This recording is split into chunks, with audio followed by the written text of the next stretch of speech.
Hello and welcome to this short highlight video from the Race Like a Champ series. We are in Watopia, racing the Watopia Figure 8 reverse course with a custom finish after, I think exactly 20 kilometers, 20.3, at the top of the Watopia KOM climb. And you can see it's a very quick start. We are a big field with about 180 riders. Very well-known names in the start pens like Jason Vanderburg, Chris Benham, Pedro Bastos, William Davidson, Rainer Beckers, Rolf Trovato, or for example Tanja Erath, a professional woman rider from Germany. And yes, there were 4 power-ups. The double drafting power-up, that's what I've got, the arrow helmet, the burrito, the well-loved burrito, and the feather. So the first cut, we are now at the reverse climb of the Watopia KOM. Still a big bunch. You see the pace was very high, 5 kilometers in under 7 minutes. And now my positioning is quite okay. Due to all the burritos, I think it is better to stay more at the front.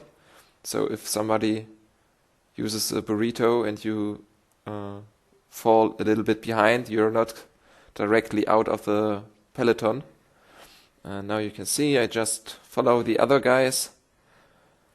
Attack is the best defense. I don't know if it's in English also the same meaning. In German, because we say Angriff ist die beste Verteidigung. And yes, so you can see at the front now Rainer Beckers, my teammate, and the field is very stretched, and I think we will cut it in the half after the first climb. So 90 riders or even less are the front group. And okay, I go now on double speed because there isn't happening so much till the end of the climb. So here we are with double speed. Yes, now it's all about a nice position. Like I said before, not too far at the end, but also not in the wind. It's a very difficult game.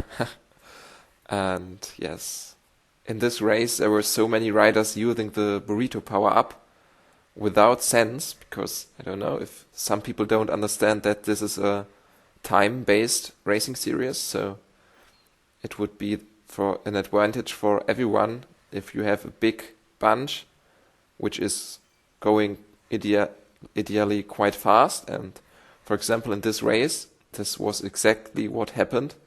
We were a big bunch and all the time somebody was pushing. You can see now again the riders at the front who make the pace, and so it makes completely no sense, you will see, to use a burrito now. So what's his plan? What's going on? And now in the descent I will let it run a little longer, the video, the downhill. There are also riders who use a burrito. You can see I also got the burrito. I think I am going to drop it in the bin. Time for super tuck. And yeah, on the left side you saw someone using a burrito and he just falls behind, so, and makes the race difficult for all the other riders. I was so angry in this race. All the time somebody used the burrito in a stupid way. I was like, come on, man. Then we got here and there some attacks, and at this point of the race there were not only 1 or 2 riders, but like 8, 9 riders, so I thought it would be a good idea to follow. Now you have something like a team time trial positioning, a long line. You see I'm pushing quite hard, 400, 500 watts. And for example, Mr. Oswald from Italy is a very, very good racer. You have to put an eye on him, so that was also a reason why I decided to follow the attack. And I think you see behind me from Portugal, Mr. Bastos is pushing, and also Jason Vanderberg, one of the top favorites for the 5th race series. Yes, but there... Oh, he's saying hello. I didn't see this in the game, so quite funny. Greetings back to you. I think we will see each other quite often again, because Jason is also racing in my Zwift Racing League division, EMEA South, Division 1. Yeah, so. And now we are jumping on the last 2.4 kilometers. I got the arrow power up at the sprint just before the S's, and I decided to keep it.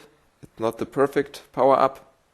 As I mentioned before, that would be the feather, but I thought that the arrow power up is still better than the double draft or the burrito, so I thought, okay, take the arrow and don't take too many risks. So yes, my plan was, as you can see, again, these stupid burritos.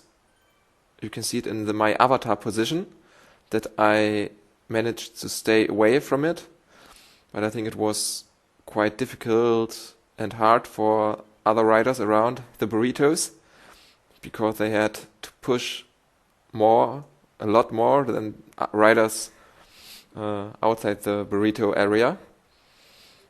And maybe this was a reason why some riders didn't finish that good as I would have expected. Like, for example, my teammate Rainer Beckers, normally always a top 10 finisher, lightweight. He finished only on position 18. Still quite good in a field of 180 riders, but yeah. So my plan was with the arrow power up. I know that the KOM is quite steep, but it flattens up a lot on the last meters. It's almost flat in the end. So I thought maybe if I managed to stay at the front, the arrow power up could be maybe as good as a feather in a mass sprint. But yeah, let's watch if we will see a mass sprint or not. You can see the burritos, so I decided very quickly, okay, just go to the front. Like I said before, again, attack is the best defense. And then I wanted to manage a high pace, but not too high. So yeah, between 7 and 8 watts per kilogram. But you see that was not enough. Pedro, nee, it's not Pedro, it's Costa. Who's Costa? Ricardo Costa from Portugal. C point, B point is Chris Benham, one of the other favorites. And I decided to take his wheel. Now we're taking a few breaths. And now from behind there are coming other riders. There's Jason with a blue cap. And Jason is going to attack in a few moments with a feather power up. And I'm reacting very quick and pushing almost the same watt per kilogram, even a little bit more or almost the same, but yeah. He had the advantage due to the feather. Now I launch my arrow boost, and you see I will have a lot more speed in the end. But the finish line was a little bit too early. Maybe if the finish would have been at the KOM banner, I could take the win. But yeah, it's a very nice second place, and I'm happy with it.